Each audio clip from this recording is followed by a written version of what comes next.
On Christmas Day, police entered a quiet home in Phoenix, expecting a simple welfare check. What they found inside didn't immediately make sense. A young woman was dead, a young man was alive, and the person who could explain what had happened couldn't. His injuries didn't line up with the scene. His behavior raised more questions than answers, and the truth about what had happened wouldn't be recognized right away. For hours, the most important detail in the room went unnoticed, and by the time it was, everything had changed. Christmas in Phoenix doesn't look like Christmas in much of the country. There's no snow, no frozen streets. The days are mild. The nights are cool enough to slow things down. In December of 2006, that quiet began to feel wrong for the Waller family. They hadn't heard from Ryan in days. No phone call, no messages, no explanation. Ryan was 18 years old, dependable, and close with his family. He wasn't someone who'd disappear without telling people where he was going, especially around the holidays. At first, they tried to explain it away. Maybe he stayed longer with his girlfriend. Maybe plans changed. Maybe his phone battery died. These were ordinary explanations, the kind people reach to before worry takes hold. But Christmas Eve passed. Then Christmas morning arrived, and there was still nothing. Ryan's father called the Phoenix Police Department and asked for a welfare check.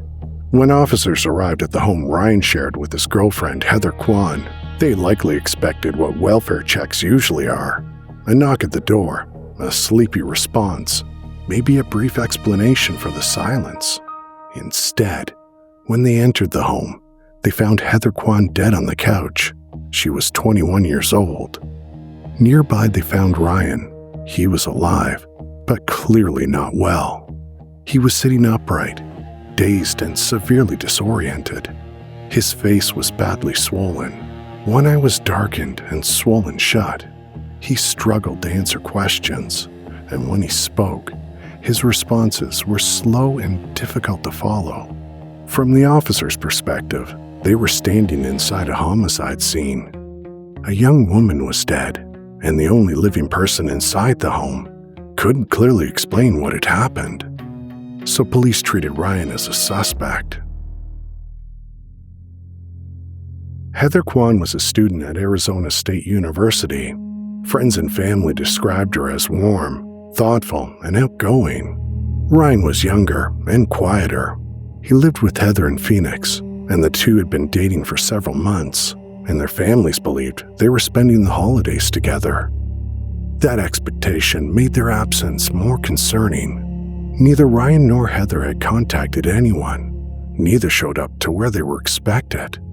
By the time police entered the home, concern had already been building quietly for days, and finding Heather dead turned that concern into a criminal investigation.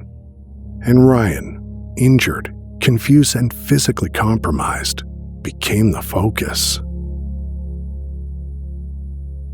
Ryan was taken into custody and brought into the police station for an interview. There is recorded footage of Ryan's interrogation, and it remains difficult to watch, not because of raised voices or dramatic confrontation, but because of how clearly something is wrong. You know a girl named Heather? Mm-hmm. You know Heather's last name? Mm-hmm. What is Heather's last name? The one that lives there right now? I guess, I don't know. If her name's Heather, what's her last name? I don't know which name she's trying to use as her last one. Ryan's injuries are visible throughout the interview. His face is heavily bruised. His eye is swollen shut. He appears unfocused and mentally adrift. He struggles to follow the conversation, often losing his train of thought mid-sentence, even answering most questions with, "I don't know." And Christina was on the couch? Heather was. Heather was on the couch. You told me Christina was on the couch just a minute ago.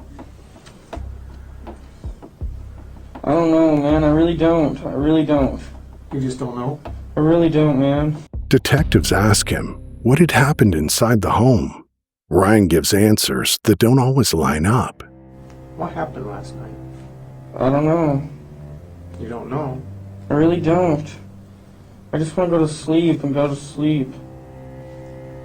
Oh. From the detective's point of view, it looks like deception. Inconsistent answers from someone who may be hiding something. But with hindsight, and with medical evidence that comes later, it looks very different. It looks like a person with a serious brain injury. When detectives tell Ryan that Heather is dead, his reaction stands out. He appears genuinely confused. Hey, Ryan? Huh? Huh? There's a dead girl in your living room. She's dead? Yes. Heather? I don't know. I want to know what happened in your house last night. The girl on the couch is dead? I don't know if she's on the couch. She's dead. He doesn't seem to fully grasp what he's being told. At times, he appears to believe Heather's still alive, that she's sleeping or resting somewhere else in the house. The information doesn't land the way it should. At this point, no one yet understands why. As the interrogation continues, Ryan eventually mentions two names. Well, these people came over, Richie and his dad, with shoot and arrow, bow and darts. You know what I'm talking about? Yeah. They hit me and her with those. That's it. And Heather wasn't there. And Eric wasn't there. It was just me and Heather. He says his former roommate Richie Carver came to the house. He said Richie's father Larry was with him. He tells detectives they attacked both of them. Richie and his dad tried to break in through the back. Richie and Dad? His dad? Mm-hmm. Who's Richie? I don't know. Well, you obviously know him. You know his name by Richie. He used to live there. Was he a roommate of yours? He used to be. The two had lived together earlier in 2006, and their relationship ended badly. According to court records, there was a lingering tension, and Richie and Larry believed Ryan had wronged them. Prosecutors would later describe the confrontation as a retaliation for a perceived altercation. As questioning continues, detectives grow skeptical. Ryan's confusion frustrates them. His inconsistencies feel intentional. Did you shoot Heather? Mm-mm. I heard you have a lot of guns in your house. Mm-mm. No? Mm-mm. Well, you know we're gonna look. Mm-hmm. Ryan, why don't you tell me what really happened there? Because I don't believe... I really don't know, man. I really don't. I don't know. I could tell you anything, I swear. I want you to tell me the truth. That's all I want from Richie you. and his dad came there. Then Ryan says something that changes the direction of the case. He tells detectives that he's been shot. They shot both of you? Yeah. Where'd they shoot you at? I got shot in the eye. You got shot in the eye I think so. with a revolver. I think. I don't know, man. I don't know. One detective responds bluntly, telling him that if he had been shot in the eye with a revolver, he wouldn't be sitting there talking. And that's Is it a BB gun? No, it was a real gun, man. It was just a If they revolver. shot you in the eye with a revolver, you wouldn't be talking to me right now.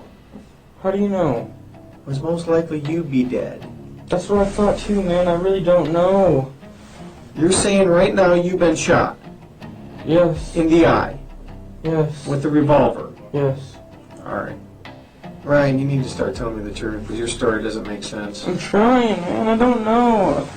Just ask me anything. I'll tell you the truth. Just ask me. Well, I'm trying to, and you're not even coming close to the truth. Eventually, a detective takes a closer look at his face. Let me see your nose. Put your legs down. Put your legs down. Bring your face closer. Oh, my head hurts. beneath the swelling and bruising is a small wound under Ryan's nose. Yeah, be right back. This is just my observations that this might be an entrance, this might be an exit, this might be into his eye. And he's acting like he has a serious head injury, which would make sense. So, what's your name? Confirm. Ryan. And as the firefighters get Ryan ready to leave for the hospital, and with the knowledge that he might have brain damage, Ryan's question on the way out of the room left no doubt. Where are we going? You gotta go to the hospital, get checked out, bro. Look like you got shot right in the face. Oh, no. Medical imaging reveals a bullet fragment lodged in his brain, along with significant swelling. Emergency surgery follows. Ryan loses his left eye, and the injury causes permanent damage to his brain. Sources differ on the exact number of times Ryan was shot. Family memorials describe multiple gunshot wounds. Court and prosecutor materials confirm a gunshot wound to the head, resulting in catastrophic brain injury. What is not disputed is that Ryan suffered a significant gunshot wound and remained alive. According to the Maricopa County Attorney's Office, the events began on December 23, 2006. Larry Carver and his son Richie went to Ryan Waller's home, seeking revenge for a presumed altercation. Prosecutors state they attempted to force their way through a doorway. Richie then shot Ryan in the head and left him for dead. They entered the home and then shot Heather Quan. Prosecutors stated that she was killed because she was a witness. They also took several items from the home. While some retellings emphasized theft, the state's position was clear. The primary motive was retaliation, with burglary occurring afterward. As detectives focused on Richie and Larry, they received statements that supported Ryan's account. Court summaries describe an interview with Cheryl Carver, Larry's wife, who voluntarily contacted police. According to those records, Cheryl told detectives that Larry and Richie left her home together on the evening of December 23rd, between approximately 8 and 9 p.m. to go to the victim's house. She said they intended to confront Ryan and referenced a previous altercation. When they returned, Cheryl told police that Larry said he had messed up, that he had killed 2 people, and that he needed to leave. She stated Richie was standing nearby when Larry made that statement. She also told detectives Larry asked her to gather .22 caliber ammunition from a desk drawer so it could be removed from the house. Based on this information, Richie and Larry Carver were arrested. In 2008, Richie Lee Carver was convicted of felony murder for Heather Quan's death, aggravated assault for shooting Ryan, burglary and weapons misconduct. He was sentenced to life in prison without the possibility of parole. His conviction was later upheld on appeal. Larry Carver's case followed a different path. When prosecutors prepared to proceed, Cheryl Carver refused to testify. She invoked Arizona's spousal privilege law, which at the time allowed a spouse to decline to testify against their partner. Because her prior statements could not be used in court, the charges against Larry were dismissed. Heather's family believed the law had failed them. They argued that someone who voluntarily provided information about a violent crime should not be able to keep that information out of court.